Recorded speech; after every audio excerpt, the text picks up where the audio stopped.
Welcome to the BLTnT podcast. I'm your host, Matt Loria, serving up real stories of business, life, technology, and transformations.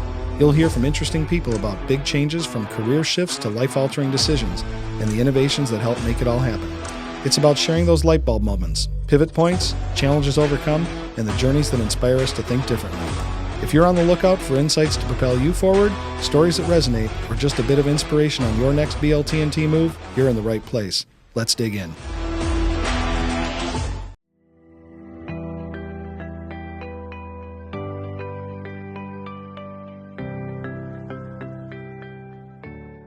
All right, welcome to another episode of the BLTnT podcast, where we're bringing you business, life, technology, and transformation stories from interesting people that I get to meet in my journeys. And I'm sitting here with Bruce Smith, the CEO of Detroit Manufacturing Systems, and Tom Swartz, the Chief Technology Officer. Hi, guys. Hi. Good morning. Thanks for having us. Glad you're here. Tom, you want to do your intro song? The other day, I was chilling in Kentucky Fried Chicken, just minding my business, eating food and finger licking. All right, we'll stop there. That's perfect. That's perfect. So That's just to set the tone for today, that's where we're starting. Bruce actually is representing my alma mater today, rocking the De La Salle golf shirt. So thank you, Bruce. Well, thank you. It was a gift as soon as I walked in. That's right. Got off on a good foot. You get to take it home too. All right. Oh, you don't want it back? That's fine. I mean, I can take it back. Yeah. I think you're disease and drug free, right? I am. But since you offered, I'll keep it. Okay. Yeah. No problem. No problem.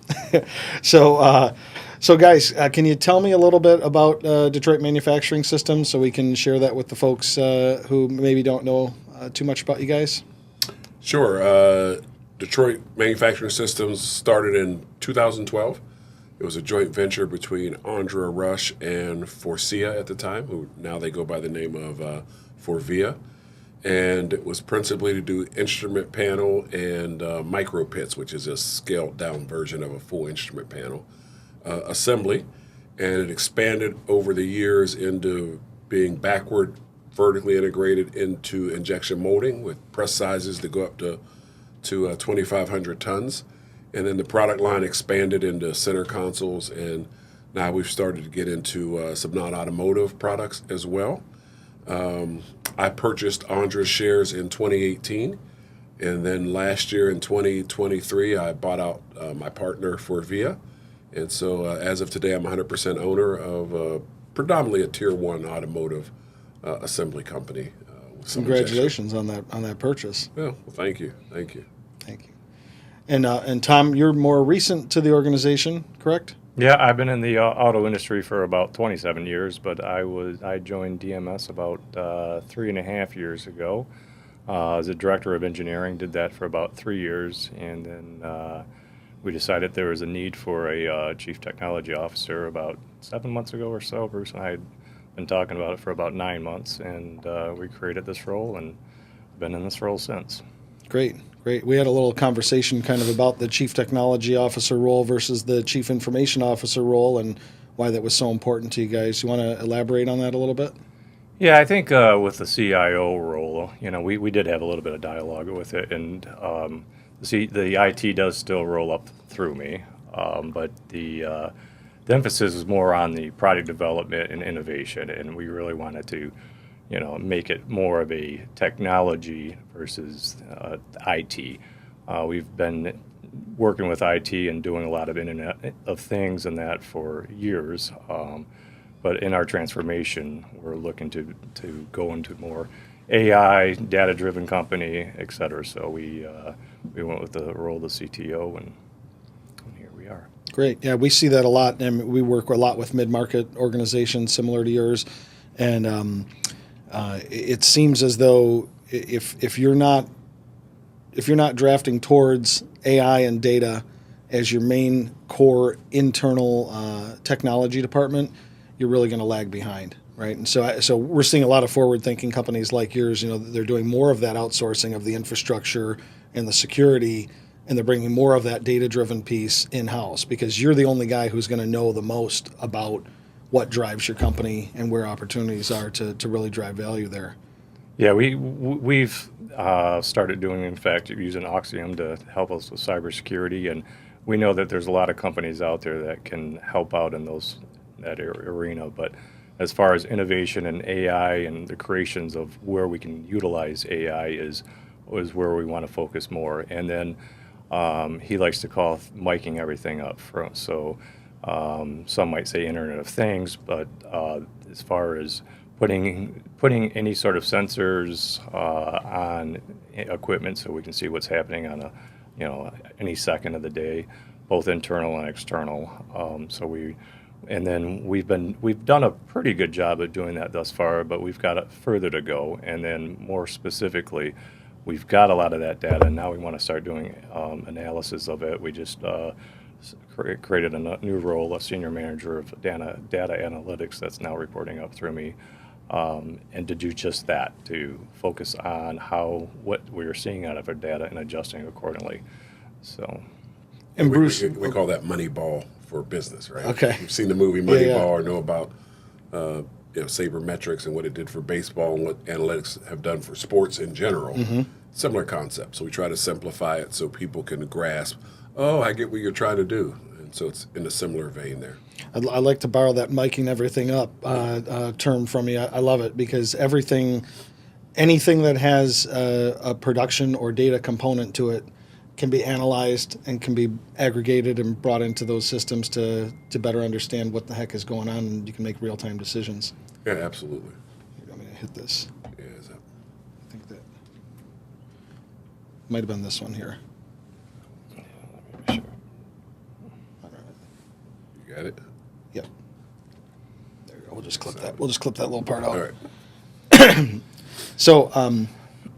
So Bruce, kind of a unique thought, I guess, just coming from you, or a unique perspective that I'm seeing that you've kind of brought to the table here is to take somebody out of engineering to move them into that. So really somebody who understands your business, probably on a really nuts and bolts level, all the way up to the 50,000 foot level. So can you talk about why you chose somebody internally to do that versus maybe doing a search externally and finding that chief technology officer?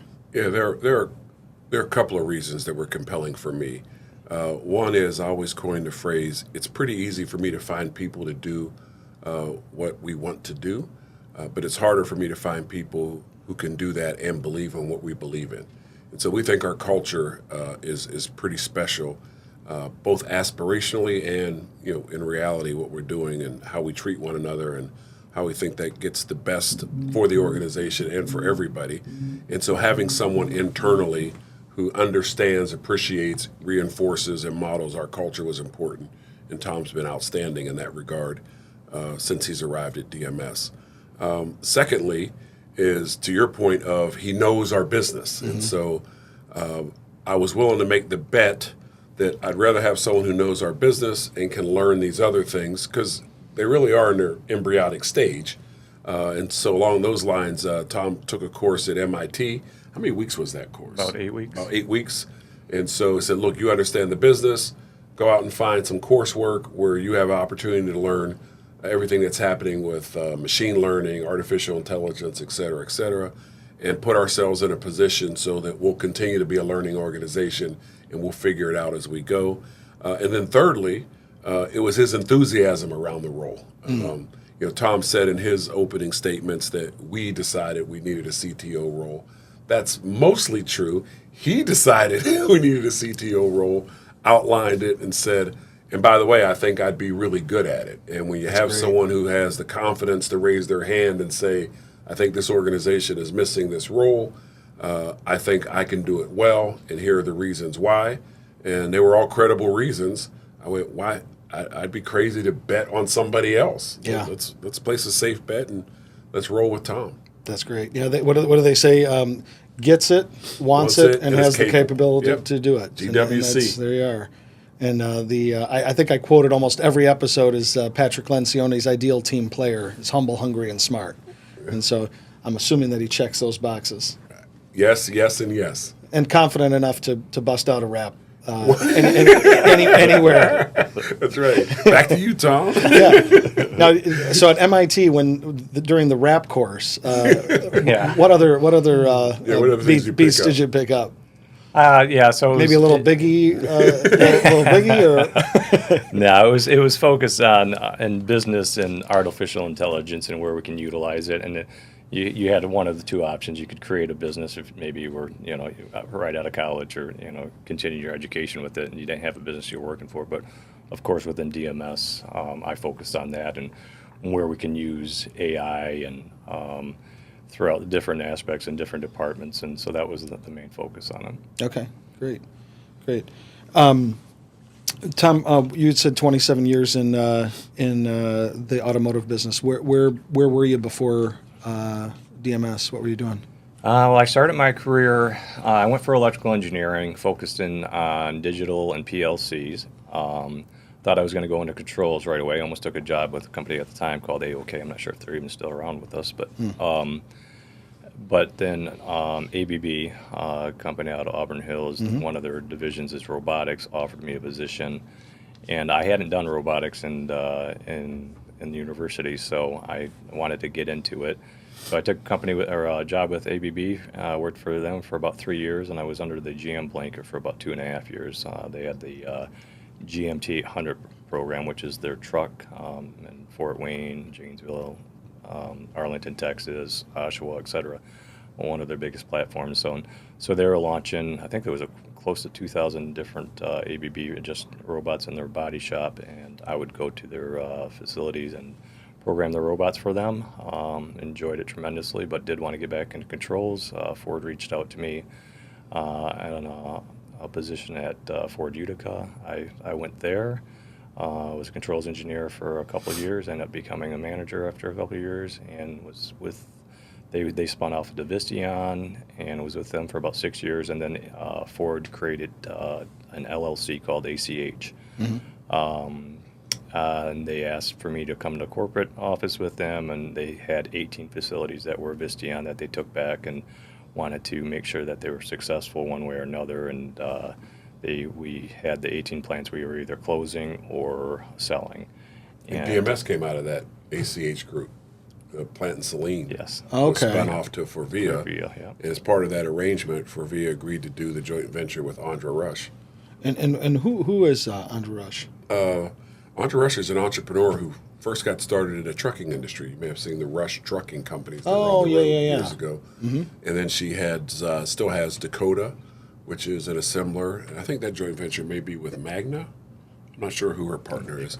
And then she had DMS. And Okay. obviously she sold DMS and has since either sold or closed Rush Trucking. But Andra's a Detroit legend in terms of being an entrepreneur who's done really well. Oh, great. And how did you connect with her?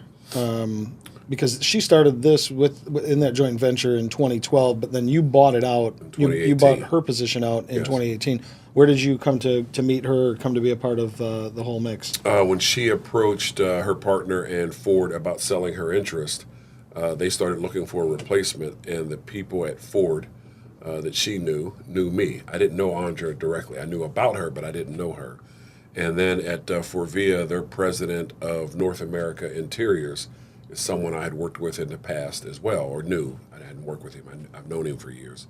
When the three of them got together, two folks from Ford and him, my name popped up, and they said, "Yeah, let's give him a call and see if he's interested." And the rest is history. Great. So where were you then? Let's back up a little bit. Yeah. Where were you before? Where were you before the whole DMS? And when they contacted me in 2017, I was 2 years into my first entrepreneurial venture. I was the majority owner of BTM Company up in Marysville. Okay. And what did BTM do? Sheet metal fabricator that built production equipment to help fabricate sheet metal, and their claim to fame is their clinching tools, dies and tools that will help metal form against itself so that it clenches and, in essence, replaces a rivet. Okay. Just like a crimp might do on exactly. a wire or something like Yeah, that? very similar to a crimp. Okay. Interesting. And so then that's how you got to know these folks, and then 2017 they called you up. What happened with BTM? Did you sell that? I sold my interest in BTM to my partner. I Okay. started that with a guy that I went to business school with, and so when I left there, I sold my shares to him, and over to DMS I came. The rest is history. Yeah. Where did you go to business school? Harvard Business School Okay. in Boston. Little place called Harvard. So down the street from MIT, Okay. so he got really close. Yeah. I can always try, can't I? Yeah, exactly. Well, I went to Oakland University, so not too far down the road. Obviously, just watching you guys, I've actually not met Tom in person. I've had the opportunity to meet you in person. Just watching your interaction, obviously, you guys get along. Obviously, very natural.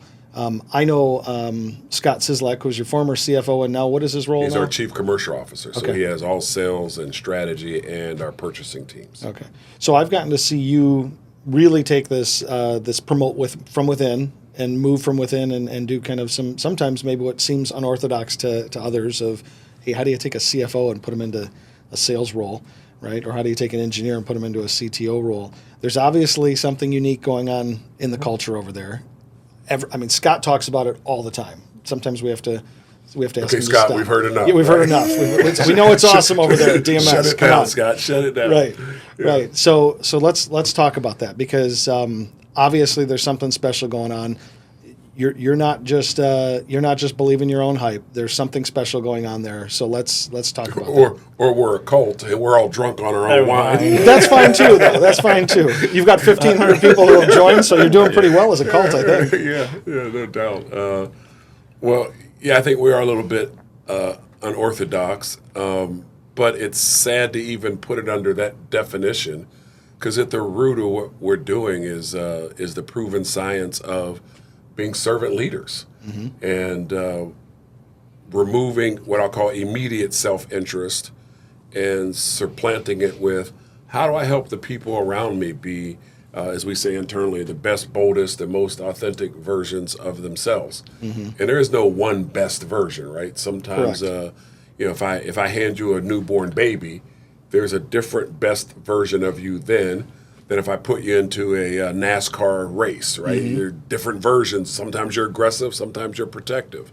And so being whatever that best version of you is in the moment, and you're deliberately focused on helping others, you're others focused.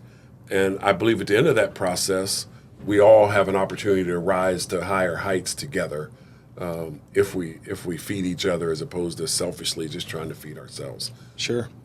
I heard you in another conversational interview that you did with Mark Lee, talking about how brothers and sisters fight, or maybe it was Scott in that interview. I'm not sure which one of you guys was saying it, but kind of talking about having that level of comfort within the organization that even allows you then to fight, right? So how we fight with our siblings, it comes from a place of, well, they can't really leave us, they can't really break up with us, right? They know I love them. Right? Yep, exactly. So we fight harder with them than maybe we do our friends. So how's that work out in the spirited discussions that maybe occur in a DMS?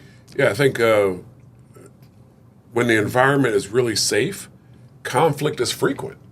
If you think about most organizations, and we've worked in them, boy, you didn't speak up on the edge or out of turn or say anything that was contrary to what you knew the boss wanted, because being contrarian was a recipe for not being successful. And our belief is we can't manage secrets, but we can manage the truth.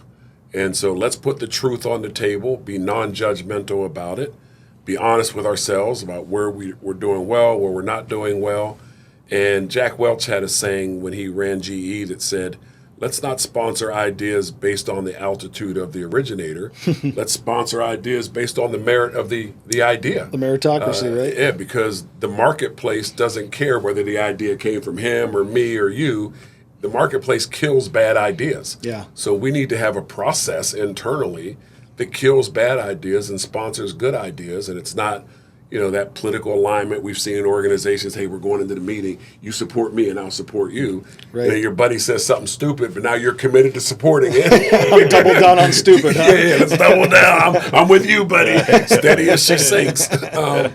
And so just having the ability to not have a bunch of political pollution and not have a culture that's fear-ridden. You still got to have accountability. You betcha. But It's not fear-based. We're not embarrassing one another.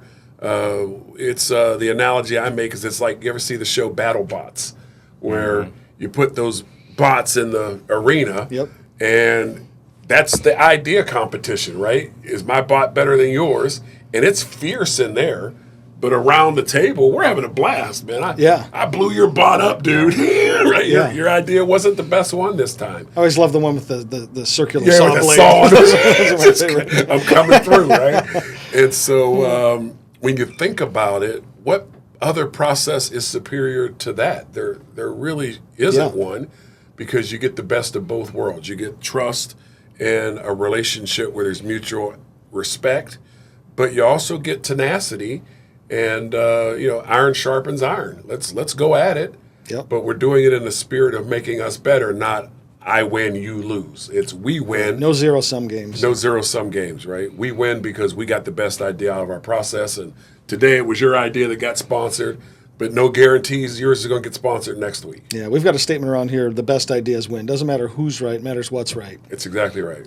So I don't know if you want to add anything to that. I mean, No, I'll circle back a little bit to your questions about, putting Scott into that role, putting me into that role. I'll go back to the, since I started off with the music there, it's like trying to put a musician in a genre. They don't typically like to be put in a genre. They just want to create good music and have people enjoy it. I'd say it's the same mentality here. It's that, not necessarily identifying by a title of exactly what that role is, but creating a business that we know what the goal is, and it becomes a much more maybe not a defined like other businesses, but we ultimately have the right goal mindset. So. Yeah, you're climbing the mountain together. You know where the peak is. You know where you're going. Sometimes Bruce is going to carry the bags. You're going to lead the way. Sometimes you're going to carry the bags. Bruce is going to lead the way, and somebody's going to cook one night and clean the next or whatever. So yeah, he likes to call it dribbling left. If you're right-handed, you're kind of forcing us to dribble left, and it opens up other avenues for other people to grow. If you are always in the engineering world or whatever, but so creating this has created other job opportunities, and it helps us to advance in other areas that we hadn't been advanced in the past. I know you're a Tom Peters fan. Culture Eats strategy for breakfast. And what about kind of the whole "who moved my cheese" sort of theory too, right? This whole be prepared to change. I heard a doctor say, one of the best advices he has for people in their 40s and 50s is start brushing your teeth with your other hand, right? Because there's going to have something's going to happen in your life where you're going to have to make some where your right hand's not going to be there. You better be ready to Exactly. continue on. Exactly. So it seems like that's what you guys have done. Now all of a sudden technology can speak into in a very respected, logical, relevant way. You can speak into engineering, right? Yeah, when you're on the shop floor, they have to listen. You're not just some tech guy who's been, playing with bits and bytes his whole life. You've been doing what they're doing. Right. Yeah, and with the creation of AI and some of the things that we're looking at doing with it, we've trying to do predictive maintenance. We've got in relative to the IT and engineering, we've got manufacturing execution systems that are kind of in between the IT and engineering. But we're creating a culture where it's not always called IT. That we're not in the day where you used to have to download drivers to connect a printer, and now it's plug and play. So there's a lot more special teams that can do things like we have an abundance of engineering changes that happen. You can imagine instrument panels, the F-150, how many different versions, software versions that come out. In the past, historically, if you had a different version, a version A went to B, you had to change a barcode. That means IT and all this. But there's manufacturing engineers, there's industrial engineers that put the work instruction and things like that. So developing out more of a centralized engineering and focused mindset of doing some of those things that used to always be in the IT world, and taking some of that onus off of that has been part of the strategy as well. Yeah, and realizing that, to Tom's point, the lines of demarcation are beginning to get blurred, right? Used to be a mechanical engineer did this, an electrical engineer did this, a controls engineer did that, your IT team did that. And today when you have an issue on the shop floor, it's not always clear who you should call. So having people who are collaborative, understand boundaryless behavior, and have mental agility is important, because I may call on you if I'm a production supervisor, and you got to quickly do triage around, okay, this I can help, but I can only help so far. I need to call this other guy to come in and help do the rest, because problem identification is a lot more difficult today than it's ever been. And we need to embrace that and make sure we've got the backdrop of talent that's readily available to pass the baton when it needs to be passed, or to collaborate when they need to collaborate to go address the issue. That's great. Yeah, you're speaking our language here. We actually kept seeing those lines get blurred in our own company between the three different pillars of services that we offer, and we created a whole group called Dynamic Services. So anything that doesn't fit in a bucket, that's the group. And we kind of likened it in a way to the hospital model, right? So you look at and we can even see this, and I know you guys do some personality profiling and things of that nature. Assessments, We do too.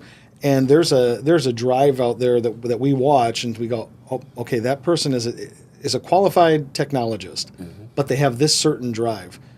You look at the same sort of spectrum for doctors. Look at your ER doc, right? Your ER doc is an adrenaline junkie typically, right? Loves to bounce around from different things, loves excitement, can handle the highs, can handle the lows. And then you look at your orthopedic people, right? It's like, I have office hours on Monday and Friday. I do surgeries Tuesday, Wednesday, Thursday. Very regimented, very much procedurally, this before this, and then that. And so I love what you guys are talking about here, because the lines are blurred. And who knows? Does AI sit in marketing? Does AI sit in revenue operations? Does AI sit in engineering? Yes, all of them, right? All of them. Yeah. So that's I love how you guys articulate this stuff. You're doing a great job with this, and I'm very impressed. And I think there's going to be business books written about you I don't know. someday.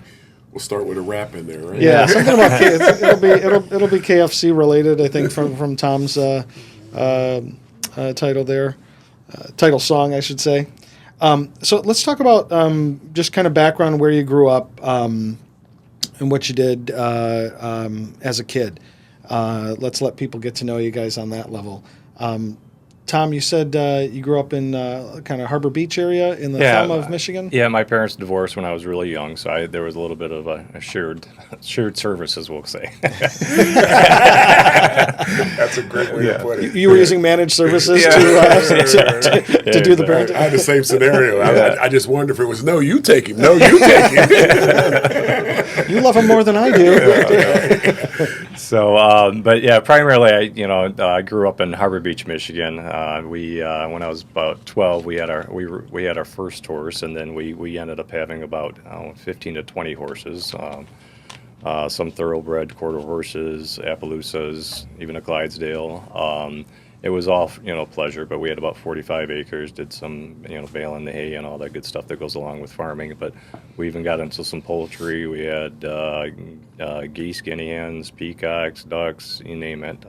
And I was responsible for all of these. And one summer we even went to Iowa, and my dad went crazy and bought more animals and cows and calves, and we attempted to do that for a bit. And again, none of it was it was all for pleasure, and there was nothing that was put on the table from any of this. But so it was fun, but it was a lot of work for me. But it taught a good work ethics. I've always thought that if you can hire somebody that grew up on the farm, they know that you don't miss a day of work. Those animals need need to be fed every day. So there are no sick days when you're at the farm. There might be somebody you can tag relief, but ultimately the work's got to get done. So we also find from folks that grew up in farming environment is that they've got that kind of can-do attitude.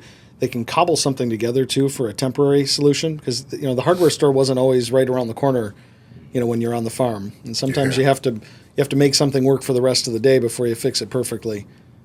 You see that for yourself playing out? Yeah. I like to take that work ethics and carry it through today. And my dad owned a restaurant during that time too, so we had even more duties to go along with that. I attempted to be a dishwasher when I was 12.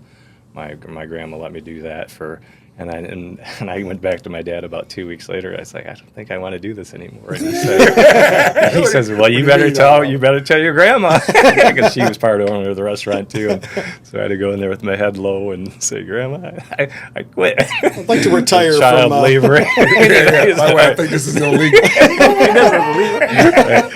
Yeah, I don't know how much hand I really was in that sector of the business anyway. I was probably breaking more dishes than I was cleaning them. She's probably like, glad you're retiring. That's great.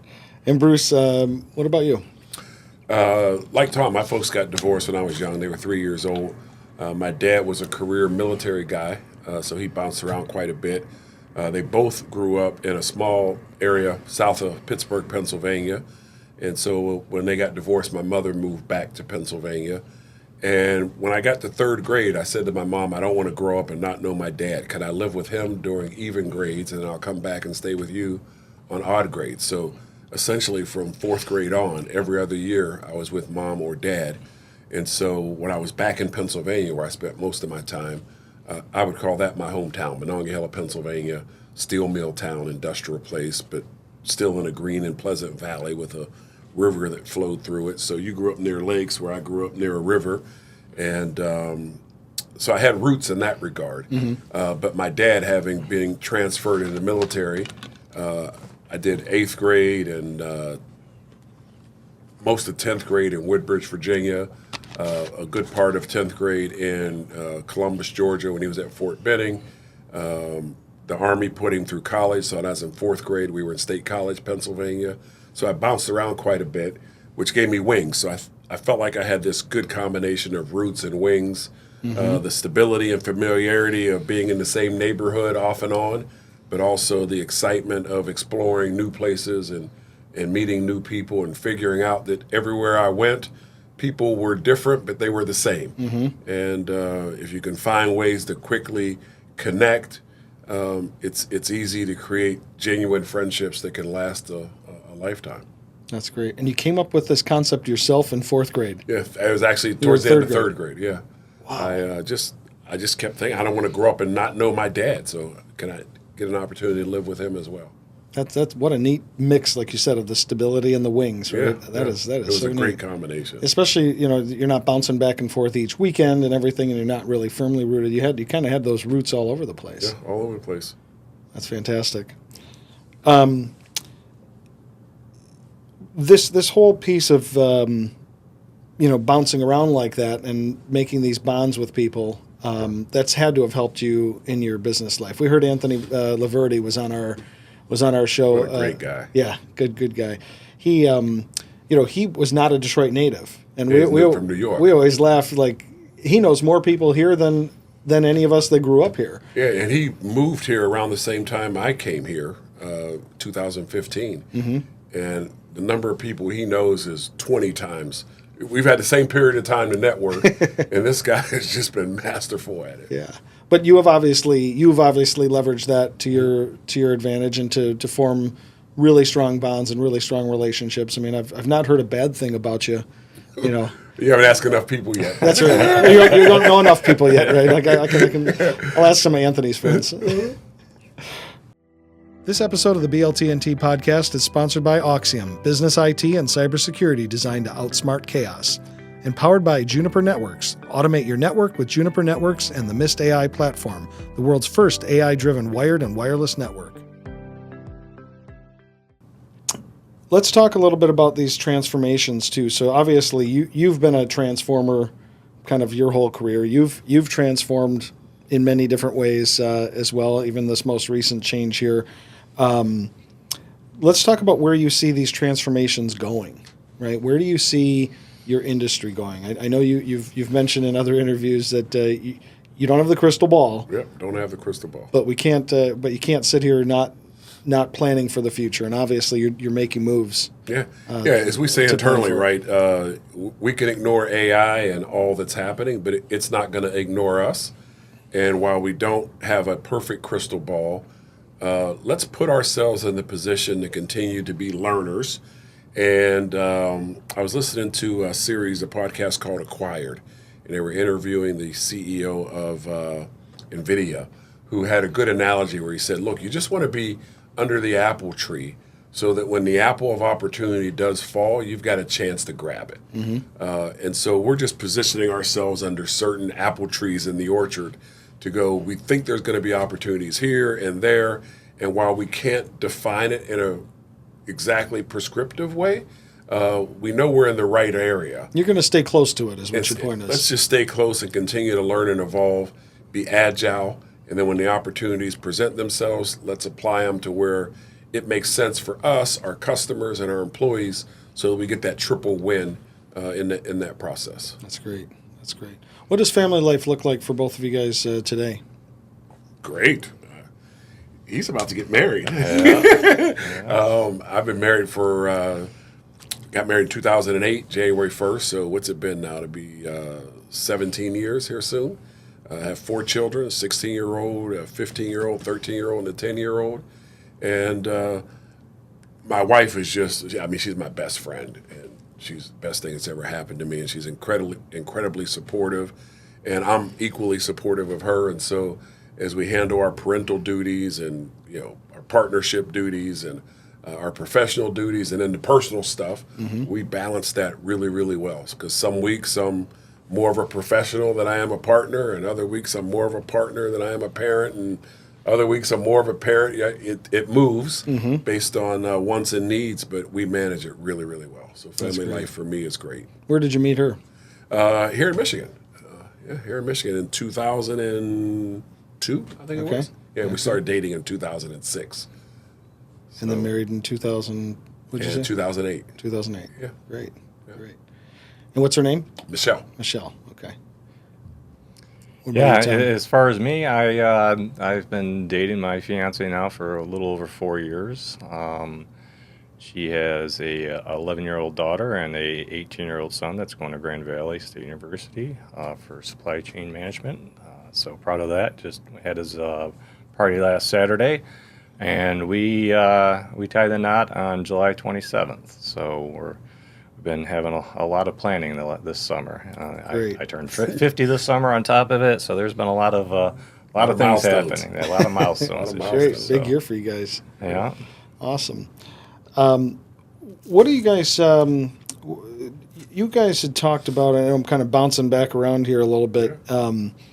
You had said something about the next 10 years are going to bring more change than the last 100 years In the automotive in sector. the automotive for sure. sector. Let's talk about that and get that kind of future look. Yeah, going. you think about all of the opportunities in the automotive industry, electric vehicles versus the historical internal combustion engine. How much will there be in terms of autonomous vehicles? All the AI stuff we've talked about and machine learning. And you look at the Chinese coming into the marketplace, you just see so much change that there are really 2 things we have to be mindful of. One is, as these shocks happen in the marketplace, don't internalize all of that. And COVID was a good example of that. COVID, the supply chain. In my opinion, I think my leadership team did a marvelous job of going, look, the world has had some pretty big blows. We don't need to take that and amplify it through our organization and create this unnecessary stress factor on top of what's already going on.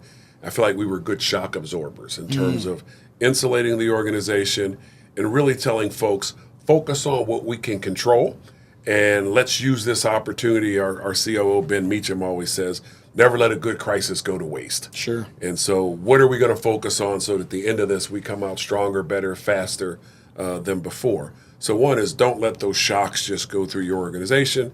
And then secondly, be agile and be prepared, because every time you have a crisis, there's going to be an opportunity. Every time there's change, there's going to be an opportunity.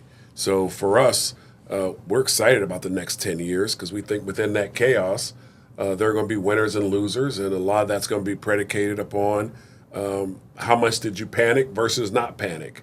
How much did you look for opportunities versus you were scared? And we're constantly combing the marketplace, looking for the right opportunities that fit our capabilities and where we think we can solve a problem or add value.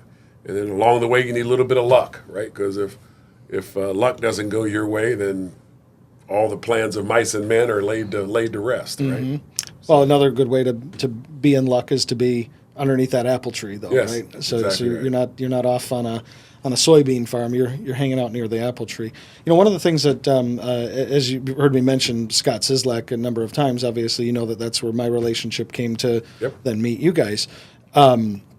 Scott has told me that the internal default response is always one of optimism, right, at your organization. And he said that was one of the biggest things that he had to learn, you know, especially as being a trained CFO, right, was how does this guy always look to the optimistic look when some sort of tragedy or opportunity or whatever hits? How did that come out of you? How did that, or where did that kind of stem from in your maybe personal life, business life? What formed that to where, you know, Bruce doesn't freak out? Yeah, I think some of it's nature and some of it's nurture. Right, I had parents that you know, as I think about all the things that happened to our family during life, that happened to most families, right? You got ups and downs, and I had parents who never panicked. There's also just reading a lot over the years. I can't remember what book it was in, but there's the Stockdale paradox about Admiral Stockdale, who was a POW during World War II, I think it was, or the Vietnam War, who said the people who made it out of the POW camp were neither pessimistic or completely optimistic. They had this duality of how they viewed the world, which is I can see a path that gets me out of this predicament and where I survive and there's life after being a POW. But at the same time, I'm going to be brutally honest about my circumstances. And I think we do a good job of doing both of those, right? COVID hit, supply chain hit, automotive industry has all these drastic changes that are happening and are still coming. And we're brutally honest about the waters can be rough, right? What's the Shakespeare quote? When the sea was calm, all showed mastership alike in floating. Okay, well, the sea's not calm. We better know how to handle our craft and hope that a bad wave doesn't hit us. So be honest about where you are, but at the same time, articulate a path that people can rally around. They've got a vision of a better tomorrow because if we do these things, we have a good chance for success. And so I think it's the nature from home. My parents weren't panickers. And I think it's also the nurture, the learning and seeing other leaders and what they've done. We have a leadership conference every year where we'll do a certain theme. Last year we did the 10 top leadership lessons of Ted Lasso. And in there are things like be comfortable being uncomfortable and embracing that. A couple of years ago we did some of the great stories of World War II where you could see some leaders in some pretty dire situations. And who was it? General Zhukov from Russia in Stalingrad, when the Germans had them outmatched, both in terms of manpower and artillery. And he goes, we got to fight close, so hug your enemy, get in close, or otherwise we're going to lose. And you see these people who have these brilliant insights when it looks like the odds are against you. But if you can identify a path that has some probability of success, people will rally around that. And so we work hard to do that. That's great. Yeah, and Can you speak into that? Yeah, I mean, I've been in the auto industry for 27 years, and that'll just if you're not optimistic in it, then it'll tear you apart. I mean, if you think about some of the key milestones, you know, when it started in '97, and everybody was making millions off of .coms, right? But then it crashed, and then, you know, in 2000, and everybody's now I was back to being humble and kind, right? And then 2002, 2009, the bankruptcies, everything that went on with that, and of course COVID, and so you see these ebbs and flows, and you just know that, you know, electrifications, you know, we thought, you know, everybody's predicted that that's going to be a much bigger boom than we're seeing, but we're also seeing a lot of startup companies coming out of electrifications, and even low-speed vehicles. There's a big sector that we believe that's going to be a boom in that for some of these communities in Florida and Texas, et cetera. So you've got to learn to diversify, and that's what we're doing under Bruce's leadership of understanding that automotive isn't always going to be prosperous. You know, there's going to be some ebbs and some flows, and And so we got to be able to be willing to adapt in other sectors, and that's what we've been doing over the last, I'd say, about 2 years now. So, Can you guys talk about any of those projects? I mean, without breaching any confidentiality, obviously. But what are some of the areas that you guys are working in outside of automotive right now? Yeah, we recently landed a contract with an energy company that can either write off an OEM's production line or retrofit an existing vehicle so that it electromagnetically or wirelessly charges when it goes across pads that are embedded in the pavement or the route that it's on. Their product is particularly applicable to vehicles that are on a closed loop. So think about ports like the Port of Los Angeles or the Port of Tacoma, or bus routes to where you have, or airports where you have the baggage tuggers. So you got a closed loop where these vehicles are charging while they're being utilized.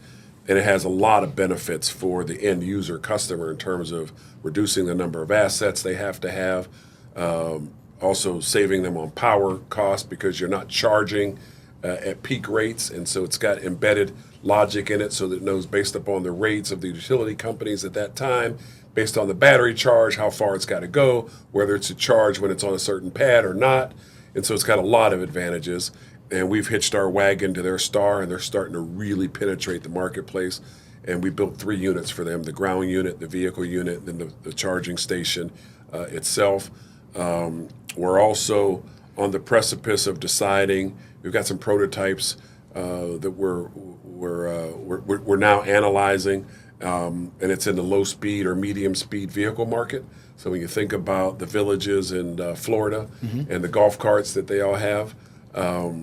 We've got a couple of designs we're looking at and testing to see if that's something we want to build, and we're doing that with a partner. We're not a design house. We can help a design house design their products better, but we don't have any intellectual property in terms of that. But as a contract manufacturer, my guess is, I say there's probably a 75% chance that within the next 6 months we'll start doing some initial production runs and putting these low-speed vehicles into the marketplace to see how they take. And we like our odds there. And then we're looking at using crowdsourcing to get design ideas from the marketplace that could fit our production capabilities, and then being able to sell those in the marketplace through, for example, but not necessarily them, through a medium like Amazon, right? So we don't have to do the distribution and selling of the products. We just have to identify them through crowdsourcing, make sure they fit our production capabilities, and then we can sell them through Amazon and create a revenue stream that way as well. So we're investigating a number of things, and because we are a contract manufacturer, we're agnostic to the end product as long as we know it's within our capabilities of our production processes. And do you have an R&D sort of group or something like that actually does that, or is it everybody kind of taking a little piece of it? He's on all 3 of them. He's Tom is the technology lead, but Scott, who you mentioned earlier on the commercial side, works hand in hand with Tom to identify these opportunities. And then once they start to get some traction, we'll engage our production people to go, can you make this, and can you make it cost effectively?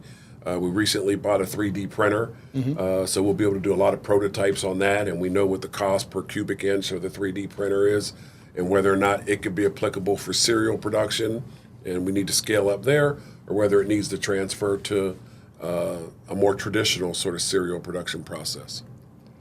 Yeah, so what he's alluding to is basically we've always been business to business, and we're looking to get business to consumers. So with that, we've hired a director of product development, and we're looking to see how that fits into our roadmap on going B2C.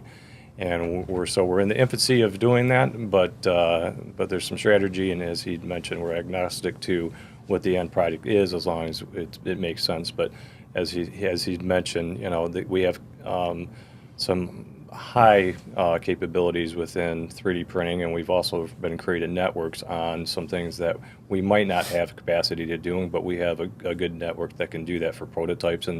And if it gets up to scale, then maybe the 3D printer goes to an injection molding process, or maybe we buy the equipment that's needed to, whether it's something for stamping or whatever the case may be. But developing a network to help us out with that has been key in that strategy. And so there's this combination here of we don't have to necessarily be asset intensive because we can utilize third parties who have assets and capabilities that augment ours.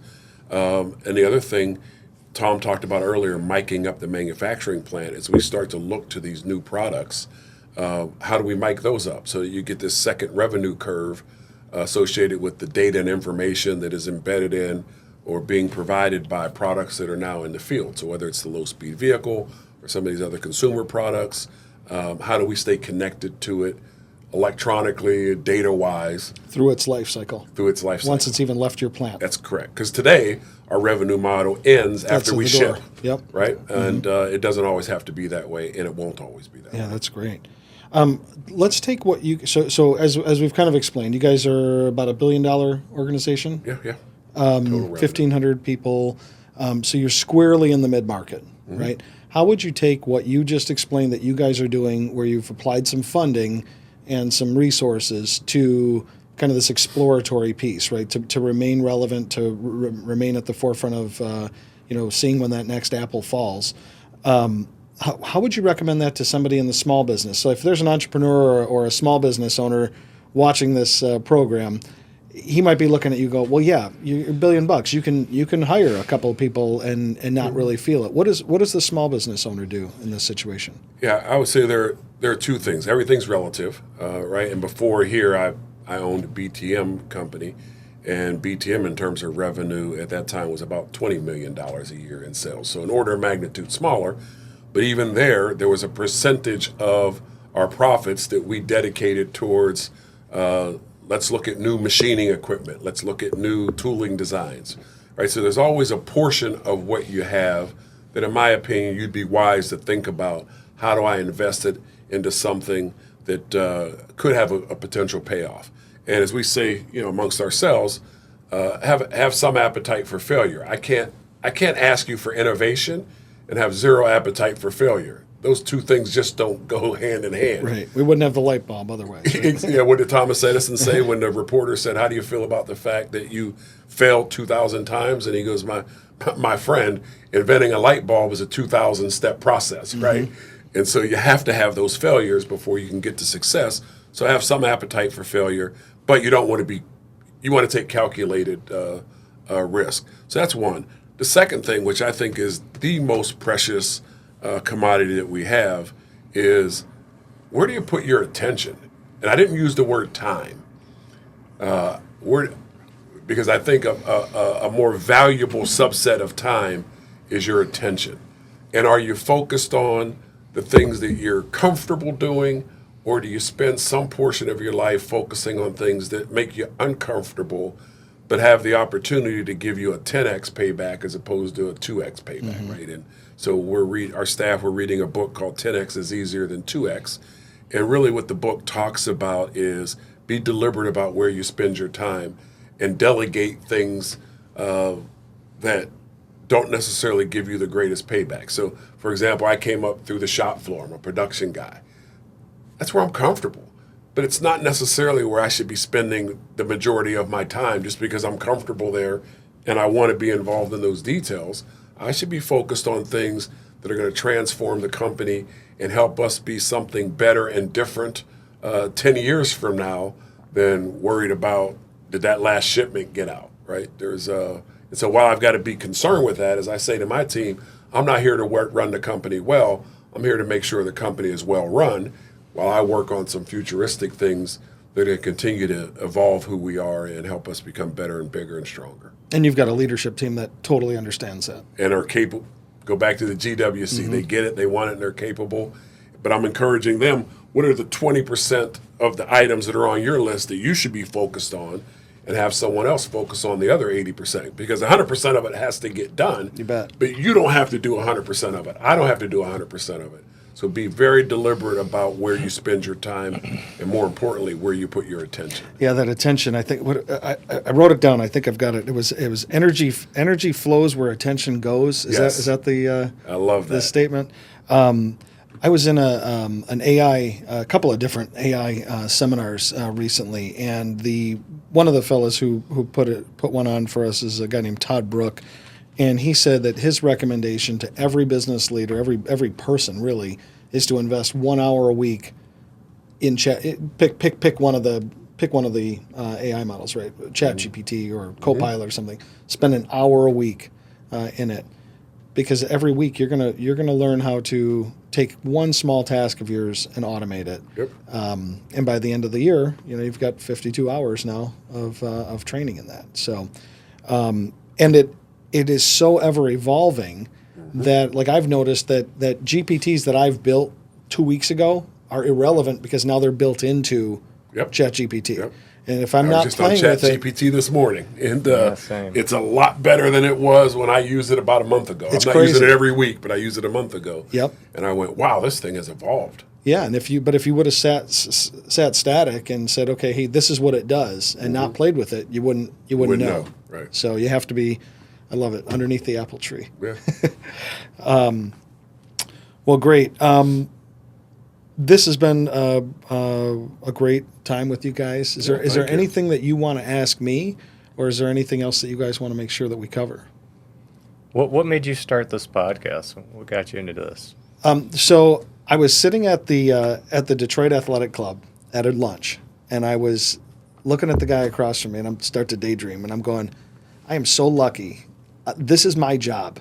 I get to sit here and meet with interesting people who have accomplished so many things in their life and in their career, and they're telling me things like, and it might be something about their kids, or it might be something about their personal life, or maybe it's something about business, and any of these different pieces that they're telling me, and I'm going, nobody else gets to hear that. I get to hear that. Mm-hmm. So I said, what if I can just go amplify this and spread the word? Because usually what would happen is let's say Tom and I, we meet for lunch somewhere, we talk. I say, oh, you should meet my friend Bruce, right? And then afterwards I send a combo text and I say, hey, Tom, meet Bruce, two good people. Hopefully you guys take it from here, have at it, onwards and upwards. Like, I mean, I literally have like a script because I do it all the time. Right. I love connecting people. Right. And I'm like, that's only one connection that I get to make. And I'm still going to make that. Making it more scalable. Yeah, I'm going to make it scalable, right? And so, I had to do a little bit of soul searching and go, okay, how many people are doing these podcasts? A lot of people are doing these podcasts, but I figured if I double down, right, build the studio, do it right, commit to doing it, go teach myself a little bit about what to do, go seek out some people who have done it and have been successful with it.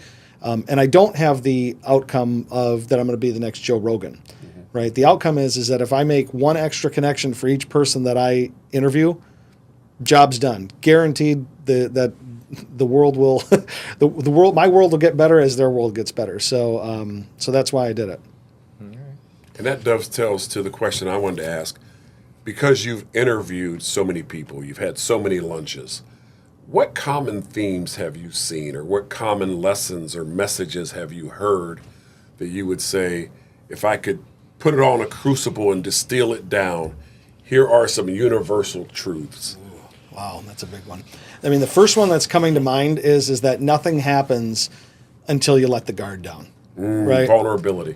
That's the Brene Brown stuff. So I don't know if it's, we walk in a room and I get you to swear, right? I get you comfortable enough to or to rap. Right?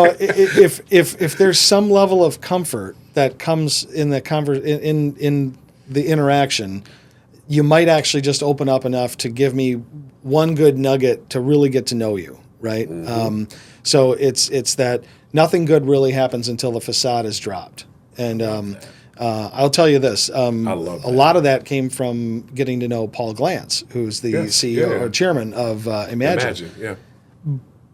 Within the first, I met Paul through a friend of mine. We were at their jewelry store was opening downstairs from the Birmingham location, the Lucidos.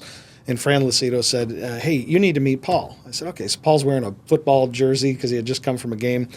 We had a conversation. He says, hey, I like where this is going. Let's go to lunch. So he has Carla, his assistant, reach out to me. They scheduled lunch for 2 days from then. Mm-hmm. And the stuff that Paul told me, the deep details that he told me, the trust first sort of thing, I mean, he exposed the underbelly within hours of knowing him. Now, obviously, there was he doesn't do that every time to everybody, but when that happened, we were able to have a real relationship started, right there. Yeah. And so I think that's the first thing I would say. Yeah, our chief HR officer had a guy come to our last leadership conference last September from Covey, the Covey Institute, and gave us a segment for half a day on you can only move at the speed of trust.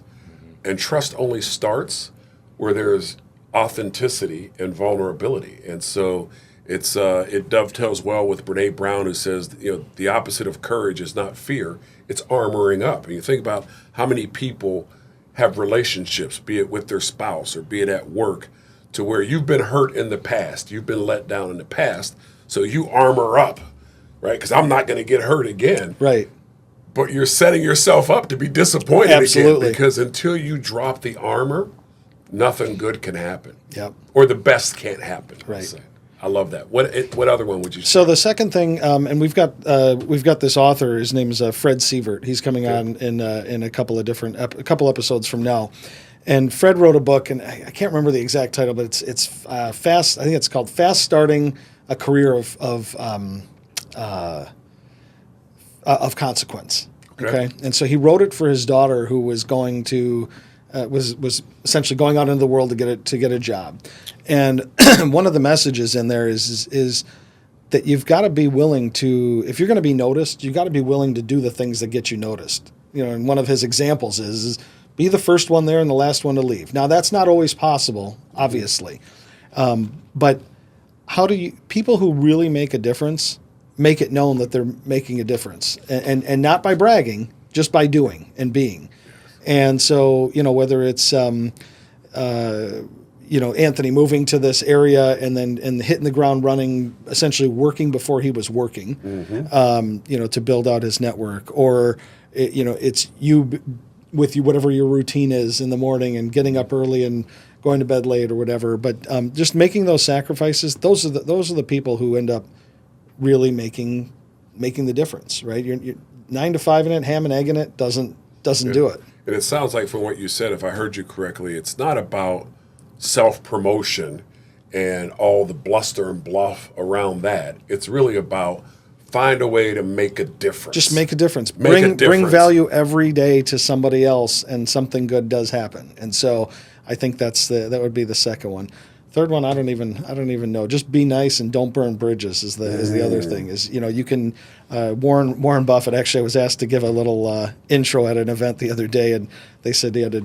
Right on the way there, I learned that I was supposed to give. I'm a C student. I'm usually a little behind on things.